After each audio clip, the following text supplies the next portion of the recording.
नमस्कार। प्रसंगस में आप सभी का स्वागत है।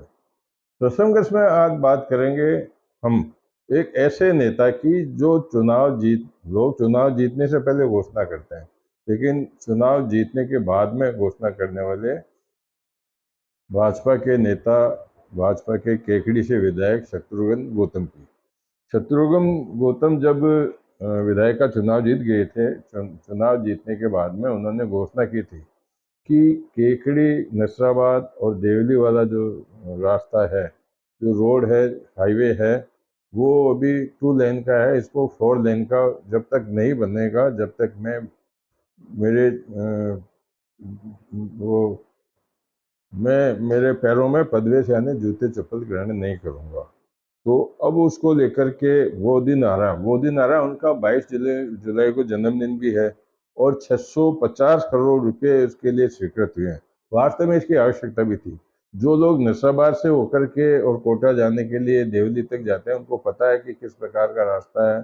कई बार यहाँ दुर्घटनाएं होती है, लेकिन वो बात अलग है। बात है शत्रुघ्न गौतम की। तो शत्रुघ्न गौतम 22 जुलाई को अपना जो ये कार्यक्रम, बहुत भव्य कार्यक्रम हो रहा है, जहां खुद मुख्यमंत्री भजनलाल शर्मा भी वहां मौजूद रहेंगे और वहां एक संत के सानिध्य में होने वाले प्रोग्राम में वो पदवेश ग्रहण करेंगे।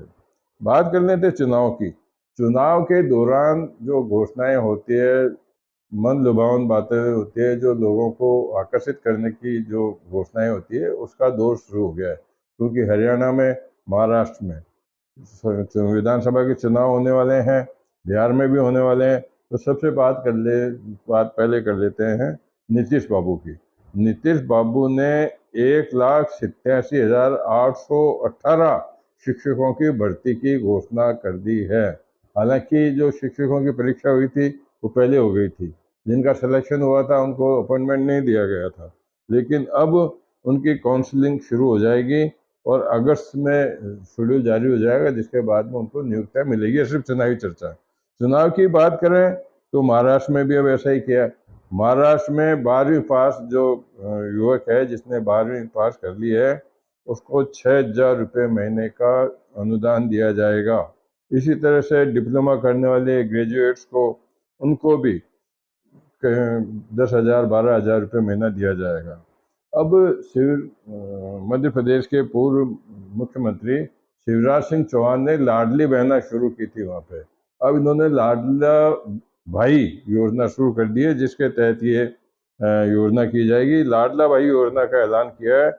इस योजना में पूरी बात बता देता हूँ। 12वीं पास विद्यार्थियों को 6,000, डिप्लोमा धारकों को 8,000 रुपये, ग्रेजुएट की डिग्री प्राप्त करने वाले को 10,000 रुपये दे जाएंगे। और मुख्यमंत्री एकनाथ शिंदे ने इस योजना की घोषणा की है, जिसमें शिवसेना यूबीटी प्रमुख उद्धव ठाकरे ने हाल ही में युवा बेरोजगारी का मुद्दा उठाया था, जिसका जवाब भी माना जा सकता है। तो इसी तरह राजस्थान में तो चुनाव हो गए हैं, लेकिन कंफर्म तो नहीं है, लेकिन चर्चा है कि राजस्थान में जो दुर्लभ बीमारी से जो बालक 5 साल जो छोटे बालक हैं, पीड़ित बच्चे हैं, उनको 5,000 रुपये की सहायता प्रति माह मिलेगी। इसी तरह से सरकार की एक ये भी योजना बनाई जा रही है कि रामलला के दर्शन के लिए सरकार खुद व्यवस्था करेगी। किसानों को 30% ज़्यादा मुआवजा मिलेगा। अब चुनाव की फिर बात कर लेते हैं।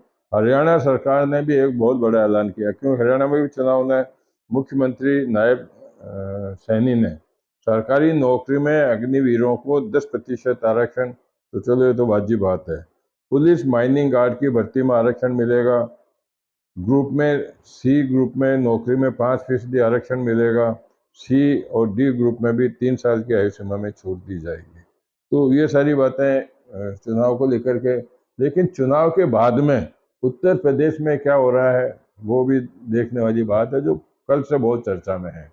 वहाँ के सुरेश सिंह राजपूत जो प्रवक्ता है, उन्होंने एक बयान दिया था और बयान को लेकर हलचल मची हुई है। दरअसल में योगी आदित्यनाथ और उप मुख्यमंत्री केशव प्रसाद में इन दिनों बन नहीं रही है। कुल मिलाकर के बात है कि भाजपा हारी क्यों वहाँ पर, भाजपा यूपी में क्यों हारी, इसको लेकर के। लेकिन दोनों ही, चाहे सीएम की बात कर लो, चाहे डिप्टी सीएम की बात कर लो, वो एक दूसरे से समझौता नहीं करना चाहते हैं। कल हालांकि अमित शाह के यहाँ पर मुलाकात हुई थी इनकी, सब केशव की भी के बीच पे उत्तर प्रदेश के अध्यक्ष की भी बात हुई थी, लेकिन वो बात बनी नहीं। इसके बाद में आज उत्तर प्रदेश भाजपा के अध्यक्ष की प्रधानमंत्री नरेंद्र मोदी से भी 1 घंटे तक बात हुई। अब उसके बाद में क्या निकलता है नतीजा नहीं, लेकिन समझ में आ रहा है कि शायद संगठन में बदलाव हो सकता है और सरकार में भी बदलाव। सरकार में बदलाव का मतलब मंत्रिमंडल में कुछ चेहरे इधर उधर किए जा सकते हैं। लेकिन योगी योगी अभी भी केशव के खिलाफ ही नजर आते हैं। वो इसलिए कि उन्होंने चुनाव के दौरान जो अभी जिले हैं, एक जिले में मतलब एक मंत्री को 3-3 जिले घोषित किए हैं, लेकिन उन्होंने केशव प्रसाद का नाम उसमें नहीं लिया। इसका मतलब है कि दोनों अपने अपने राजनीति मामले में एकदम से अडिग हैं। बात कर लेते हैं भजनलाल शर्मा के पिताजी की। भजनलाल शर्मा के पिता का, जैसा कि कल मैंने आपको बताया था कि वो बाथरूम में नहाते समय गिर गए थे। किशन स्वरूप शर्मा है उनके पिता का नाम। तो उनका जो पोता है डॉक्टर कृणाल शर्मा, वो उनको लेकर के जयपुर आ गए थे और जयपुर में आईसीयू में भर्ती कराया, जहाँ उनका इलाज चल रहा है। भजनलाल शर्मा भी अपने पिता की कुशल क्षेम पूछने के लिए वहाँ पहुँचे थे, और जब भजनलाल शर्मा वहाँ गए आईसीयू वार्ड में, तो वहाँ विधानसभा अध्यक्ष वासुदेव देवनानी की पत्नी इंदिरा देवनानी की भी सांस में दिक्कत आने की वजह से एडमिट किया हुआ है, तो उनकी भी उन्होंने कुशल क्षेम पूछी। अब कल एक महत्वपूर्ण बात हो रही है। कल प्रधानमंत्री नरेंद्र मोदी के आवास पर सुबह 10:30 बजे मोदी कैबिनेट की एक महत्वपूर्ण बैठक होने जा रही है। बैठक में क्या कुछ है, ये एजेंडा वो अभी तक जारी नहीं हुआ है, लेकिन बैठक कल अचानक निकालने से कई चीज़ें सामने आ रही है। पूरे देश भर में आज मुहर्रम का जुलूस निकला। जगह जगह, चाहे छोटी जगह हो, गांव हो, बड़ी जगह हो, सब जगह जुलूस निकले। देवगढ़ के अंदर, देवगढ़ में एक थोड़ा सा विवाद होने के बाद में वहाँ बाजार भी बंद हो गए थे, लेकिन स्थिति वहाँ पर शांतिपूर्ण बताई जा रही है। कल ही प्रधानमंत्री नरेंद्र मोदी भाजपा मुख्यालय में भी शाम को 5 बजे जाएंगे, जहां वो भाजपा के बड़े पदाधिकारियों से और जो लोग मौजूद रहेंगे उनसे मुलाकात करेंगे। ये अचानक परिवर्तन दो हुए हैं। सुबह वो कैबिनेट की मीटिंग देंगे, शाम को भाजपा के कार्यालय में जाएंगे। बात कर लेते हैं नगर परिषद, नगर पालिकाओं की। जब से इस सरकार ने 10 जुलाई को बजट घोषणा होने पर नगर पालिकाओं की घोषणा की थी, उसके बाद में जो बजट घोषणाओं पर जो सरकार की तरफ से जवाब दिया गया था, वहाँ 2 नगर पालिकाएं, जिसमें टाटोती भी शामिल है, पंचायत को नगर पालिका बना दिया था। तो अब सीकर के अजीतगढ़ में भी, और कल सीकर के अजीतगढ़ में भी नगर पालिका बनाने की मांग की गई है। सावन का महीना शुरू होने वाला है।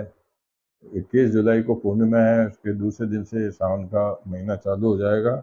लेकिन उज्जैन में महाकाल में जो सावन के महीने में कांवड़ यात्री पहुंचेंगे, उनको आराम से दर्शन करने के लिए सरकार ने, वहाँ की सरकार ने और महाकाल के जो मंदिर के ट्रस्ट है, उनके प्रबंधकों ने एक अच्छी घोषणा की है कि जो लोग अपना आरक्षण करा करके, मतलब पहले अग्रिम स्वीकृति लेकर के वहाँ जाएंगे, उनको आम रास्ते से नहीं बल्कि निर्धारित गेट से उनको प्रवेश मिलेगा। ये काफ़ी अच्छी बात है। तो ये सारी बात हो गई है।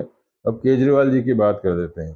केजरीवाल की गिरफ्तारी पर दिल्ली हाईकोर्ट में फैसला सुरक्षित रखा है। जमानत याचिका पर 29 जुलाई को सुनवाई होगी।